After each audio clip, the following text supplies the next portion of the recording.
Hello and welcome to Fireside History. I'm Joe, your host.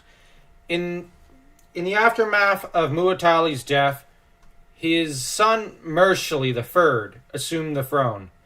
His childhood name was Teshub, and he assumed naturally a regnal name in the guise of Mershali, likely to honor his magnificent grandfather.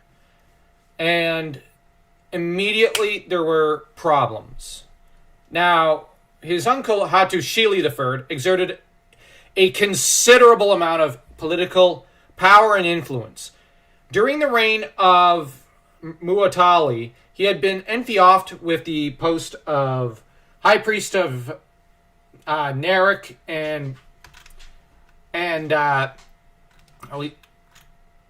Narek, and he had his formal seat was that of Hakpish, which, if you'll recall, was an ancient Hittite city. And he was made king of Hattusha, or if it was in the Middle Ages, he would have been a duke. Now, Hatusili had wielded incredible religious and political power as High Priest of Narek and King of Hakpish and Hattusha.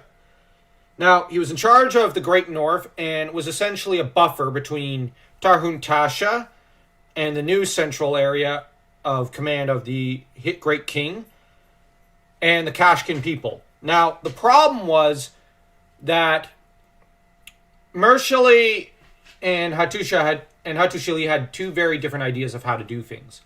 For one thing, Mershali wanted to be his own man. Hatusili just wanted a puppet that he could eventually kill and assume the throne himself in place of.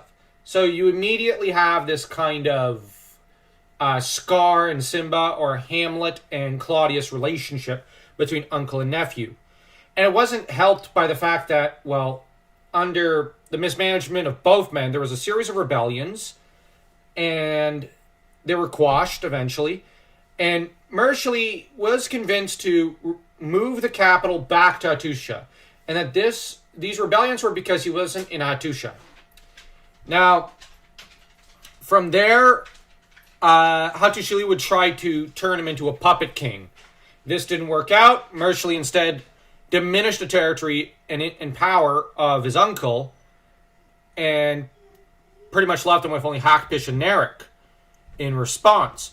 Now, Hatusili immediately set to work trying to reverse this, and naturally we get his version of the story because he won.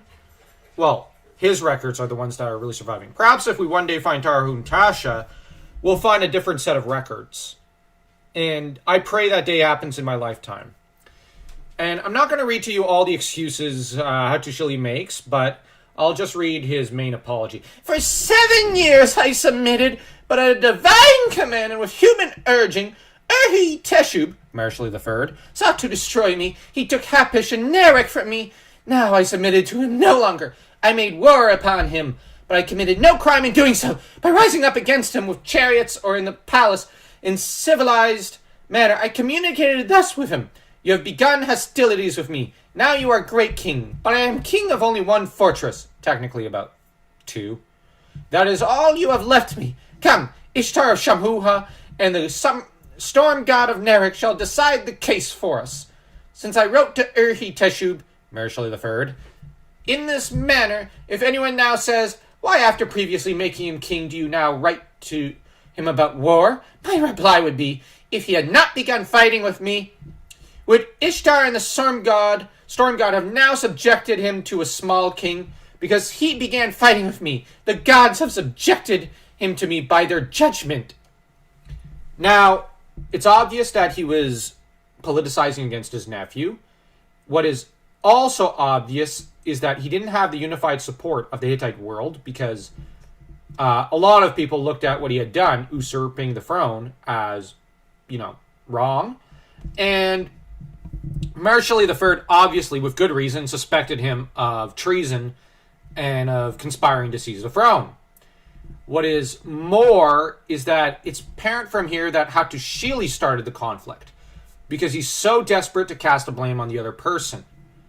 And he's so quick to say, where was it? That, like, he was civilized in his communications, and that he was the underdog, that where is it? If he had not begun fighting with me, why would they grant me the victory, essentially? So, he says, well, the gods wanted me to be the victor, because, well, how else could I have won? Now, it's a case where, you have Hatusili claiming he was innocent. Now, he was gathering forces around himself, obviously gathering what veterans in the north he could, so he could retake power. His intent seems to have been to seize the capital and kill his nephew, but mercifully escaped. Now, his referring to him as Uri-Teshub suggests that he didn't regard mercifully as king. Hell, he says he made Uri-Teshub king. This suggests that he thinks all legitimacy comes from him, not from the gods or from mercifully III. Or at least that's what he's trying to communicate. And by saying for 7 years I submitted, he's suggesting, well, I was a blameless party. So there's a lot to read into this. Some call it the apology. I call it the excuses of Hatusili, I guess you could say. Now, he tries to suggest that all legality and political correctness for the time period stems from him and revolves around him. Now, it would be fine if he was able to actually use the crown to achieve good for the empire and use what power he derived from, being king for the benefit of all. But sadly, the Hittites were about to become all but vassals of Egypt, and were about to go from senior partner in the rivalry to the vast junior position of supplicant, as Mershali fled to Egypt, and Hatusili pleaded with them to hand him over. But that'll be handled next time. So if you like this video, like, comment, share, subscribe, and hit that notification bell to stay tuned for more of our videos.